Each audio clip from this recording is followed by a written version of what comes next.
what I envision being able to use a screencast for to help my kids would be I could do a screencast of their smart music with a Screencast-O-Matic. I'm assuming the other one does too, but it's really nice for me because it does record sound. So with smart music, I use this a lot to practice their solos. A lot when you get more advanced with the 8th grade and into high school, it doesn't always show the music on the screen, but especially for like 6th and 7th grade solos, it does a lot of the time.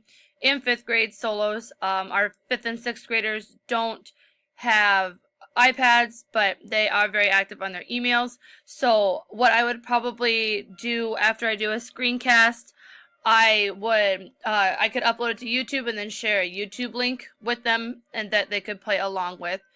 But the bad thing, I guess a negative, I guess not really bad, a negative thing about doing a screen recording of smart music is that they can't access all the features, but it still would at least give them something to practice along with. The couple ways that I could do it, I could record, the first recording I could send them could just be their part. So when it was just their part, here's kind of what it sounds like. It obviously there's no sound, there's rest, but it would just play their part. So it would give them just their part to play along with, which sometimes they do need just that. The visual in smart music, the clicker is a good way to keep a steady tempo. It gives them the visual to follow along. They can play their music off of the screen, or they can play their music off their book. Either way, it should work. The other way I could send it to them, I can do it with just the accompaniment, meaning just the piano part. So that would sound like this.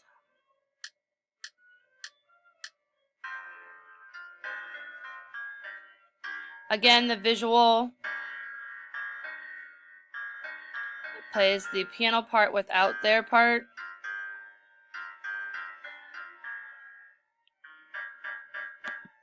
Like I said, I would have to, if they wanted it slower, I'd have to make sure I'd adjust the tempo here.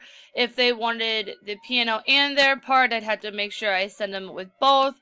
It'll kind of depend on which I think each student needed to. Some students would need just their part, just the accompaniment part, and both parts together. Some student would just need the accompaniment part. So I just had to obviously would adjust to each student, but I think that this would be a beneficial way that I could use a screencast. Another thing with smart music is that they can record themselves. So with the Screencast-O-Matic, they wouldn't be able to do that. I know a lot of them do like to do that with smart music and listen back to themselves, so they wouldn't be able to do that. But I think this is one of the most efficient ways that I could use Screencast-O-Matic in my classroom. More advanced soloists, their screen looks a little bit more like this. I'll pull up my clarinet that you probably hear in the background.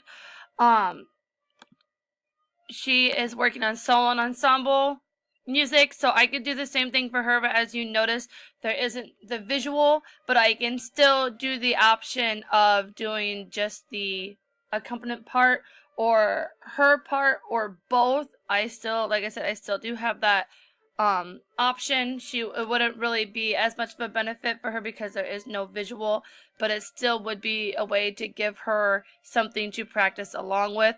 So hers would sound like this. Oh, that wouldn't work. So my bad. I'd have to make sure that I would turn it on so it gave her some type of count off so she was ready to go.